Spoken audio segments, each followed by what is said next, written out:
June 13th, 2019. Garden is doing okay overall. Got some good stuff happening and some bad stuff happening. Nothing's ever perfect, unfortunately. And these are my Sarracenias. And the box on the right is doing great. Everything's coming in healthy and colorful and beautiful. And the box on the left, with the exact same conditions and soil and amount of sunlight and everything, I had 3 Sarracenias in there and they all died. I don't know why. It makes absolutely no sense. Very disappointing. The one Amorphophallus has, there's the piece over there, it broke off finally, so I think these 2 new ones are going to come up and be the new petiole. I have something that I'm very excited about. It was a surprise. I was out here last night checking on the lotuses and found this flower bud from Golden Monkey. I don't know how I missed it. Something so huge, but that's awesome. Look at this beautiful tiny little water drop, water sphere. It's so cute and small.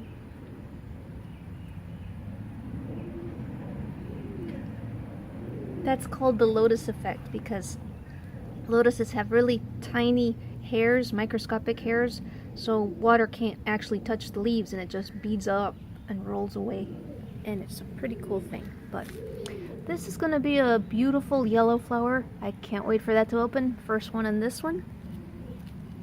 And I also had a nice surprise the other day. This is the choo-choo lotus, and its first bud came up. It's going to be a red flower, and it's got a second one there. It's going to be a red one. I just wish my really big lotuses would start flowering. And here we've got first fall again, and I have come to the conclusion that I do not like this lotus. This is the first lotus I ever bought, but that's what the flowers look like when it makes them. And the tips turn this ugly brown. It has no little shower head in the center, and it gets this ugly green on the central petals that just never open. Not a fan of it. Kind of disappointed on that one. And then we've got the cute shower head seed pods on this one. And a new flower bud coming up. I like this flower a lot better. It's pink at first and then it turns white. Lots of leaves. It rained just a little while ago. This is a huge leaf. It's so soft. Yeah, everything rolls around when you push it.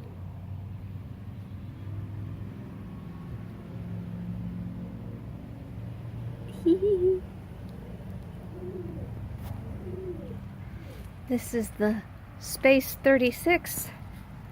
That's doing okay. It does have new leaves coming in, so that's hopeful, but I hope it'll recover. It wasn't happy in the pot I had it before.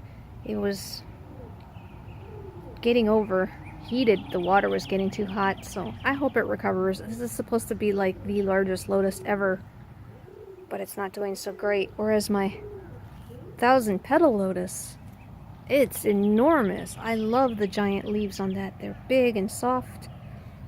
Look at this root ball under here. So beautiful. I hope it'll flower for me. It's not quite time to fertilize yet again, but next time I'm going to give a heavier dose to everything and see if I can't get these larger breeds to make some new flowers, to make some first flowers. Oh, and Todd from Todd's Tropicals, thank you so much for the awesome lotus you gave me. This is it right here. It's doing great. If you remember, it was completely underwater and you couldn't see anything, and now it's got all these nice leaves have come to the surface. So hopefully that one will flower as well pretty soon. Here is the lily pond. It's later in the morning right now, so it's starting to get the shadow of the house, but early in the morning this gets full sun for about 2 hours, maybe more. Then it goes in the shade, and then when the sun sets it gets sunlight again from the other side. and it's just beautiful. I got 2 white mollies in here that are hiding. Don't know if they'll come up or we can see them. But I'm thinking about getting another of these 35-gallon ponds from the Home Depot. There are the 2 mollies. The male's at the top and the female's just under him.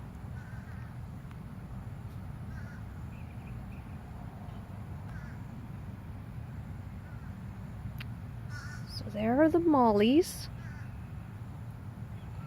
But the idea is that I would like to get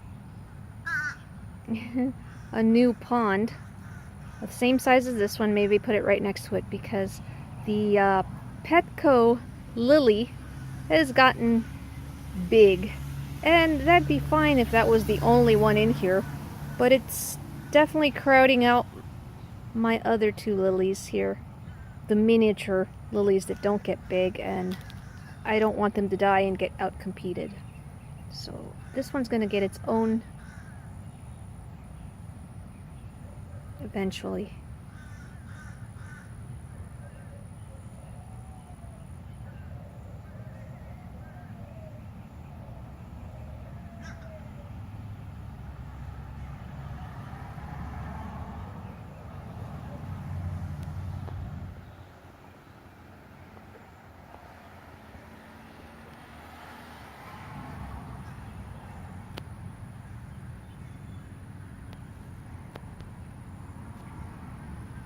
Little fishies are so pretty in the morning light.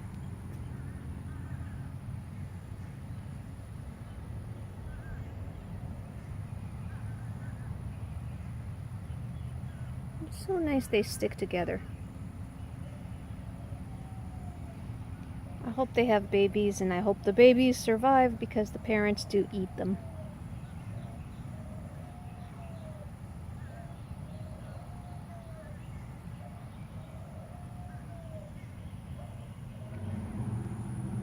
Here are the giant gourds. I think they're doing pretty well in here.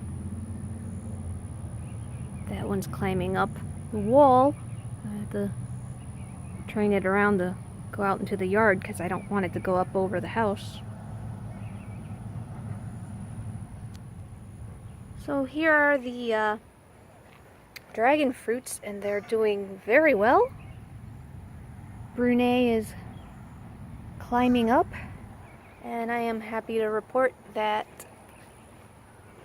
the condor has made 2 new growth points, and I hope nothing will hurt these. I really hope nothing will hurt them, because the original growth point, some little animal chopped it off, and so new growth is happening, and I hope this will be the part to grow over the trellis and make new branches and eventually flowers. This one's the American Beauty. It's recovered really nice. Gotta do weeding there, all that stuff is coming in. And then we've got the Frankie's Red, and I don't want it going on the other side. It needs to stay in its own lane. Tie that with a tomato tie and train it to go up.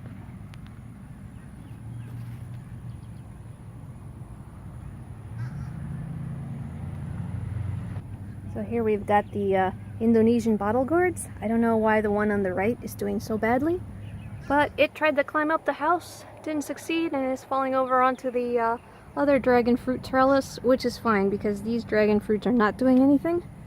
I'm really thinking of ripping these dragon fruits out. What do you guys think? They've been in here more than a year and nothing has happened. They're unknown varieties. I don't even know what they are. Get rid of them and probably plant varieties that I do know what they are and varieties that I actually want. Seems like I can never get a break with tomato plants. These disgusting beetles have ruined the whole crop. They were not here this morning, and when we came home, going out to dinner for breakfast, they were covering. The whole plant is pretty much a loss. That's another one. I don't even know what kind of beetles these are. They're like flower beetles or something.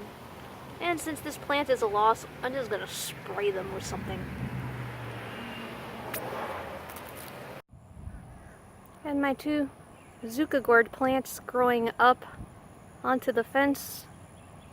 I'm considering getting rid of that passion vine completely.